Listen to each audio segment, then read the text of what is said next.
అందరికీ నమస్కారం. నేను మీ కిరణ్ రాయల్. వైఎస్ఆర్ కాంగ్రెస్ పార్టీ పేటీఎం గారు కానీ వైఎస్ఆర్ పార్టీ కార్యకర్తలు ఎలా ఉంటారంటే, ఎందుకు ఓడిపోయామనే ఆలోచన ఇంకా రావాలి వాళ్ళకి. ఎందుకు 11 సీట్లు మనకు ప్రజలు ఇచ్చారు ఇంకా తెలియట్లే.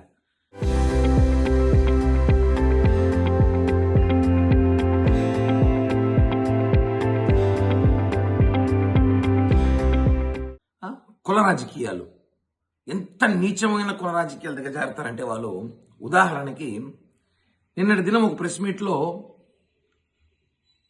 నాగార్జున యాదవ్ అని ఒక వెధవ, అతను ఒక వెధవ, నాగార్జున యాదవ్ అనే ఒక వెధవ ఉన్నాడు వైఎస్ఆర్ కాంగ్రెస్ పార్టీలో. ఆ వెధవని నువ్వు వెధవా అన్నా, దానికైనా మొత్తం యాదవ్ కులాన్ని రాజకీయం తీసుకొచ్చి కులం మీద అంటున్నాడు. ఎంత హాస్యాస్పదం. ఒకసారి వీడియో చూడాలి మీరు కూడా. కొన్నిసార్లు సందర్భంలో యాదవులు అంటే మాకు ఎంత ప్రేమ, ఎంత అభిమానం అంటే, మా తిరుపతి వెంకటేశ్వర స్వామి, తిరుమల వెంకటేశ్వర స్వామి ఆలయము తెరవాలన్నా ముందు యాదవులే, మొట్టమొదటి దర్శనము యాదవులే.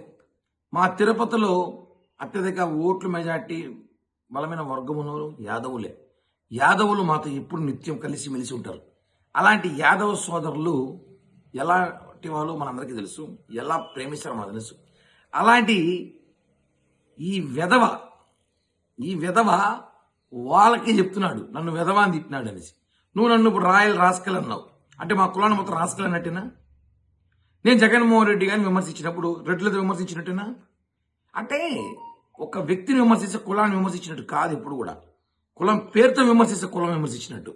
అది వెధవ. సారీ, ఇతన్ని ఒరేనాలో ఒసేనాలో తెలియట్లే నాకు. ఎందుకంటే ఇతను నన్ను అంటాడు, పంది కొవ్వు పట్టినట్టు పట్టిందిరా నీకు అంటాడు.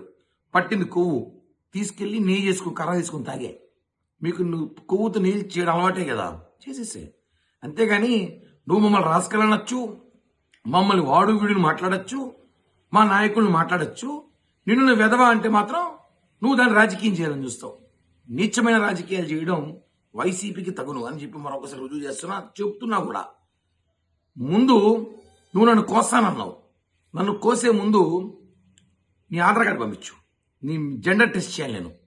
తర్వాత నువ్వు నన్ను కోస్తావో నేను నువ్వే కోసుకున్నావో నేను చెప్తా. చెప్పా కదా, ఒరేనాలు వసేనాలు తెలియట్లా. చరిత్ర సృష్టించినోడు ఇప్పుడు ఆ చరిత్రని తిరగరాయబోతున్నాడు. అబద్ధాల గోడల్ని బద్దలు కొట్టి నిజాలను రాగా మీ ముందుంచబోతున్నాడు. నిజమైన వార్తల కోసం వెంటనే డౌన్లోడ్ చేసుకోండి రా యాప్ని.